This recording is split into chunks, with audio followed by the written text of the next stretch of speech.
सतगुरु आए दया करी, ऐसे दीन दयाल। बंदी छोड़ वृत्तास कहा, जठर अग्नि प्रतिपाल। गरीबदास जी को जो परमात्मा मिले थे वो उनके सतगुरु भी थे और स्वयं वो गॉड भी थे, सुप्रीम गॉड थे। इसलिए गरीबदास जी की वाणी को जब हम सतगुरु शब्द पढ़ें तो समझो परमेश्वर माने।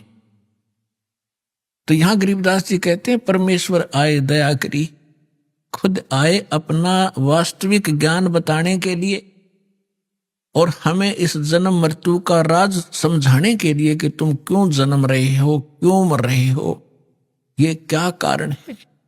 जिस संतान को आप अपना मानते हो, 1 मिनट में मृत्यु हो जाती है, आप कहीं गधे बनकर घूम रहे होते हो और संतान वहीं दुख उठा रही होती है इस काल के लोग। तो आपकी कैसे हुई वो?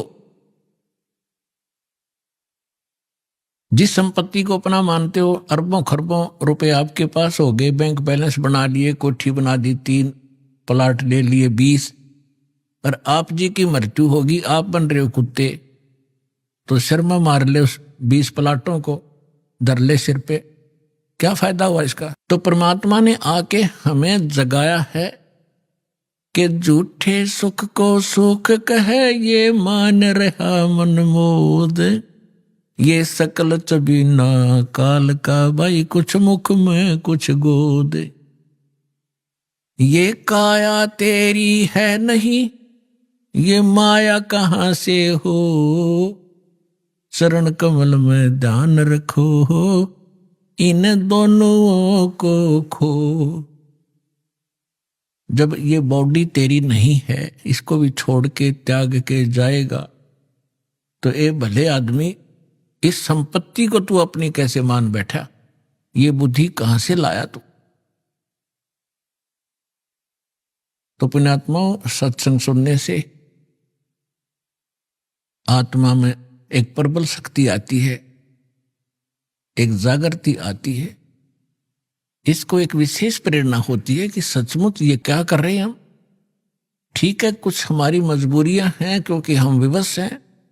अब इस व्यवस्था के कारण हम सब कुछ जान भी लें और फिर भी कोई दाल नहीं गलती हमारी, क्योंकि जब तक समर्थ शक्ति साथ नहीं होगी हम इस दलदल से निकल नहीं सकते। चाहे कोई दलदल में धंस गया, उसको मालूम पड़ गया, चाहे पहले नशे में गिर गया, नशा उतरने के बाद उसको पता भी चल गया कि मैं तो इतना दलदल में हूं और जितना हाथ पैर मारता हूं नीचे को जा रहा हूं, तो उस ज्ञान से भी कोई लाभ नहीं हुआ। उसको निकालने वाला बाहर चाहिए, दलदल से बाहर, और उसके बांध कर रस्सा घसीट के बाहर डाले। तो आप और हमारे साथ भगवान ऐसे करेंगे। पहले आपका नशा उतारेंगे कि तुम कहां बैठे हो, क्या कर रहे हो सारा जीवन, और उद्देश्य क्या था इस मनुष्य जीवन का, और फिर ये सतनाम का रस्सा आपका बांध देंगे काखा के नीचे, और फिर घसीटेंगे आपको, इसे बाहर निकालेंगे धीरे धीरे। ऐसे निकालना पड़ेगा कहीं आपको दुख भी ना हो, और सतलोक जाकर बैठा देंगे आपको। तो वहां जाने के बाद पता चलेगा सचमुच हम सतलोक आ गए। ऐसी दया बख्शेंगे आपके ऊपर यदि आप ऐसे भक्ति करते रहे।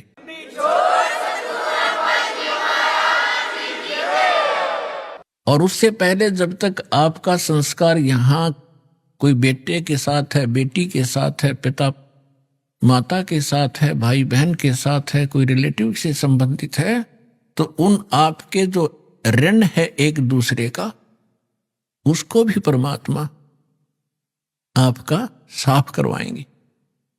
इसी जन्म में ऐसे तरीके से आपको यहां से ऋण मुक्त कराएंगे, आपके संस्कार खत्म किए जाएंगे, ताकि आपका फिर पुनर्जन्म यहां ना हो।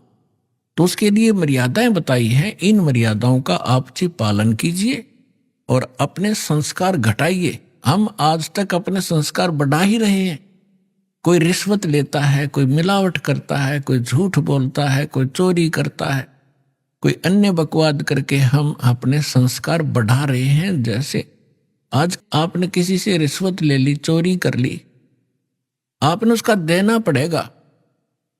तुमने दरगाह का मैल नहीं देखा, धर्मराज के तिल तिल का लेखा।